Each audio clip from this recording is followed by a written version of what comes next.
नागपूरच्या कामठीमधून भाजपकडून अजय अग्रवाल यांना नगराध्यक्ष पदासाठी उमेदवारी देण्यात आली आहे। आजपर्यंत कामठी नगर परिषदेवर भाजपचा नगराध्यक्ष होऊ शकलेला नाहीये आणि त्यामुळे कामठी येथे भाजपचा नगराध्यक्ष जिंकून आणणं हे मोठं आव्हान असेल।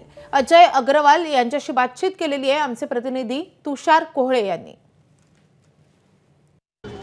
कामठी नगर परिषदसाठी भाजपचे अधिकृत उमेदवार अजय अग्रवाल यांची घोषणा झाली आहे आणि त्यांच्या नामांकन अर्ज भरण्याची जी ही गर्दी बघितल्यानंतर कुठेतरी भाजपला मोठा विश्वास वाटत आहे। गेल्या खेपेला या नगर परिषदमध्ये काँग्रेसने सत्ता मिळाली होती, त्यामुळे यावेळेस भाजपपुढे एक मोठं आव्हान आहे। कारण की राज्याचे मुख्यमंत्री देवेंद्र फडणवीस असेल, महसूल मंत्री चंद्रशेखर बावनकुळे हे नागपूर जिल्ह्यात येतात आणि नागपूर जिल्ह्यातल्या या कामठी नगर परिषदमध्ये अजय अग्रवाल यांना तिकीट दिलं। पण त्यांना विचारूया किती चॅलेंज असणार आहे तुमच्या पुढे ह्या निवडणुकीमध्ये आणि काय वाटतं तुम्हाला, कसं चित्र राहील? बहुत बड़ी चुनौती है, क्योंकि क्या हुआ है आज तक यहाँ पर भारतीय जनता पार्टी कभी चुन के नहीं आई। 50 साल में जैसे पहली बार चंद्रशेखर जी बावनकुळे ने कामठी का इतिहास पलटाया था और भारतीय जनता पार्टी को विधायक के चुनाव में जीत दिलाई थी। इसके पहले हमेशा ही कांग्रेस जीतती आई थी। यहाँ पर भी कामठी में आज तक क्या ऐसा ही हुआ है, लेकिन हमें पूरा विश्वास है। मुझे मेरे साथ में पूरे पार्टी के संगठन के कार्यकर्ता है, मेरे साथ में विकास।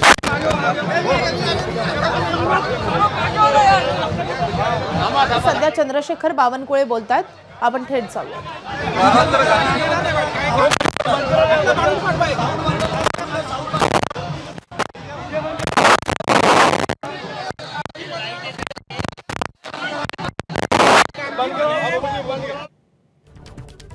तर कामठी हा बावनकुळेंचा मतदारसंघ आहे, त्यांचा परिसर आहे आणि त्याच मतदारसंघामध्ये त्याच नगरपंचायतीमध्ये अद्याप भाजपचा आज आपण उमेदवारी अर्ज भरतो आहे।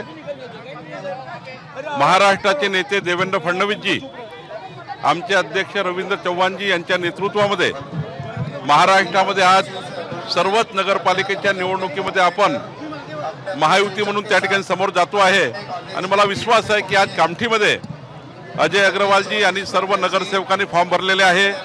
आमच्या महायुतीमध्ये हा विजय पक्का होईल आणि प्रचंड बहुमताने विजय पक्का होईल। 51% मतं महायुती घेईल आणि विधानसभेच्या निवडणुकीसारखंच या ठिकाणी बहुमत भाजपाला महाराष्ट्रात आणि महायुतीला मिळेल असा मला विश्वास आहे। मला विश्वास आहे की कामठी नगरपालिकेमधील जनता विकासाला मत देईल।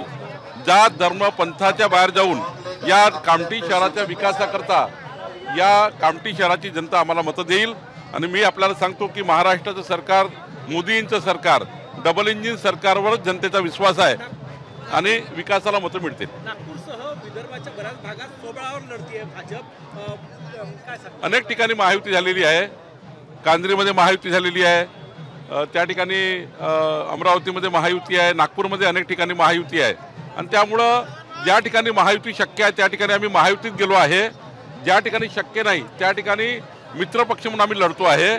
पण हे ठरवलेलं आहे कुठल्याही मित्रपक्षाच्या उमेदवाराला किंवा आपल्या मित्रपक्षाला त्या ठिकाणी कुठलाही त्या ठिकाणी मनभेद किंवा मतभेद होणार नाही याची काळजी आम्ही घेणार आहोत।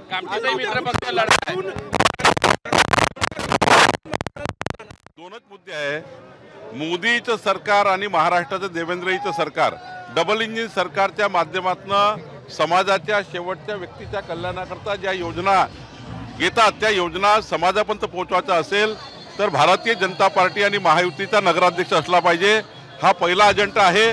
आणि दुसरा, महाराष्ट्राचा विकास आणि आपल्या नगरपालिकेचा विकास हा भाजप आणि महायुतीत करू शकतं हा विश्वास जनतेला आहे आणि म्हणून आम्ही विश्वासाने, विकासाच्या विश्वासाने आम्ही महाराष्ट्राच्या जनतेचा विश्वास या ठिकाणी संपादित केलेला आहे विधानसभेत आणि आताही आम्ही विकासाच्या माध्यमातून विकसित महाराष्ट्र, विकसित कामठी, विकसित नागपूर या मुद्द्यावरच मतं मागणार आहोत।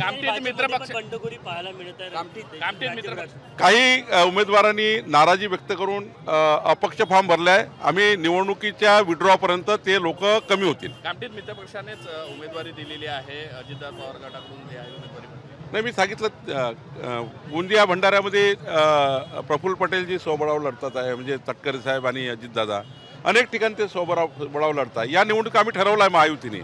आम्ही समजा मित्रपक्ष आपसात लढलो पण तरी आम्ही असे मतभेद आणि मनभेद होणार नाही याची काळजी घेणार आहे। पार्थ पवार यांचा अहवाल येणार आहे त्या जमीन घोटाळा प्रकरणात। मला वाटतं की अजून आमची विकास खारगे समिती पूर्ण रिपोर्ट तयार करून आमच्याकडे देतील. 30 दिवसाचा वेळ दिला होता, 12 दिवस झालेले आहे, 18 दिवस शिल्लक आहे. लवकरच रिपोर्ट येईल. बाळासाहेब ठाकरे स्मृती जी आहे त्याला उद्धव ठाकरे यांना अध्यक्षपद कायम दिलेलं आहे. आदित्य ठाकरेंनाही 5 वर्ष मुदतवाढ दिलेली आहे. एबीपी माझा, उघडा डोळे बघा नीट.